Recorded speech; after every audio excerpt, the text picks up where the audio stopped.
Na nossa sala de emprego de hoje, vamos falar de alguns erros que os candidatos a uma vaga cometem. Aliás, profissionais experientes também têm dificuldades com o domínio da língua portuguesa.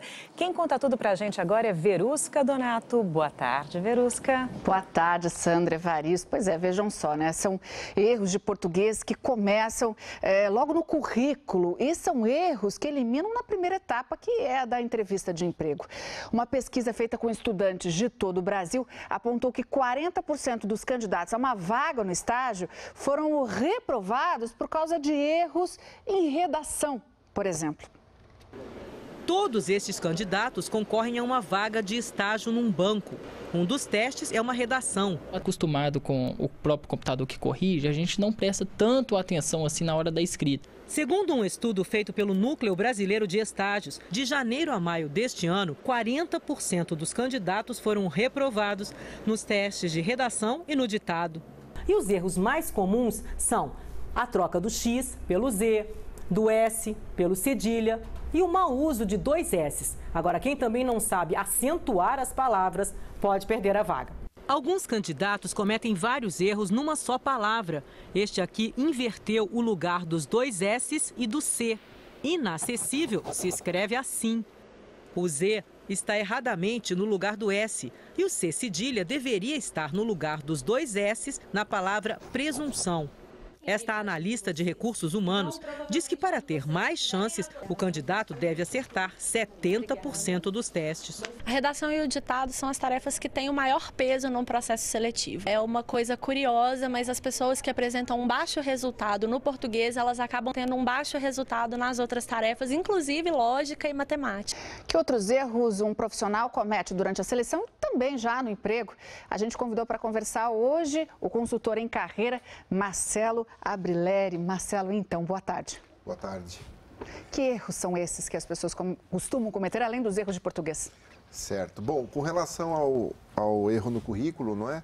Uma pequena revisão por alguém que tem um bom português já ajudaria bastante e eu deixo aqui a dica para essas pessoas. Já com relação a outros erros, a gente poderia falar o que a gente sempre repete sobre esse assunto, que é a vestimenta estar correta, para o cargo que você deseja, não é você estar asseado, desligar o celular. Mas eu acho que vou deixar uma dica nova aqui hoje, e o ponto que eu diria é, as pessoas muitas vezes, pelo nervosismo, não é? Elas se vendem muito mal.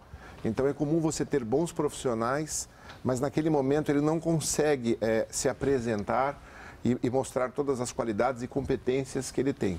Talvez para corrigir isso, então uma boa preparação, conhecendo melhor a empresa e tudo, ajudaria nesse momento. Marcelo, como se vender, Essa é a questão. A gente ouve muito falar, assim, em atitudes positivas, O que significa isso na prática? Ok. Eu acho que a gente pode ter em mente que 2 pilares sustentam tanto o emprego e também vão participar muito no processo seletivo, que é a sua competência técnica, quer dizer, a sua capacidade de resolver os problemas para o qual você está sendo contratado e a sua relação com os seus próximos, pares, superiores, subordinados. Então, a pessoa que conseguir mandar bem nesses 2 pilares, ou seja, se ela for uma pessoa tecnicamente compatível e competente com o cargo que ela deseja, ela já mandou bem nesse pilar aqui. E aqui no outro, se ela for uma pessoa agradável e se der bem e se conquistar a atenção, ela também vai ter sucesso, tanto na entrevista como no emprego. Bom, falar em público também é uma dificuldade para muita gente. 34% das pessoas temem isso, Cristina Vieira? Você que está aí numa sala, boa tarde. Oi, Verusca, boa tarde a você, boa tarde a todos. Nós estamos numa aula de oratória. Uma das dicas é conhecer bem o assunto e fazer um roteiro do que será falado. Professor, quais as técnicas que podem fazer a diferença nessa hora? Primeiro momento, trabalhar com a técnica de ancoragem, que é você olhar para 2 ou 3 pessoas no público, isso vai auxiliar para você falar com mais segurança. No segundo, falar pausadamente.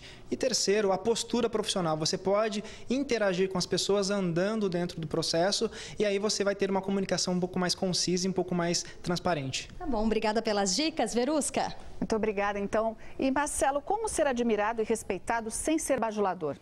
Acho que diria que o limite é você ter respeito com você mesmo, Na hora que você começa a desrespeitar a si próprio, e nem você respeita você, como é que você vai querer que outras pessoas te respeitam?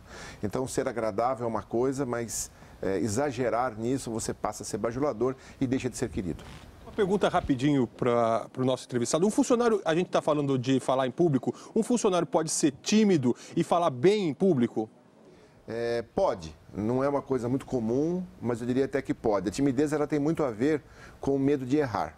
É uma pessoa normalmente que tem medo de que quando errar vai sofrer uma crítica e não vai suportar essa crítica. Como ela corrige isso? Ela tem que se preparar melhor e tentar diminuir essa autocrítica que ela tem muito alta com relação a isso. Obrigada, Marcelo. A gente preparou um teste especial para você, um teste de português na internet. A gente se encontra daqui a pouco, eu, Marcelo, na internet. Já, já. Até mais. Sandra, Evaristo. Ok, Verusca, obrigada.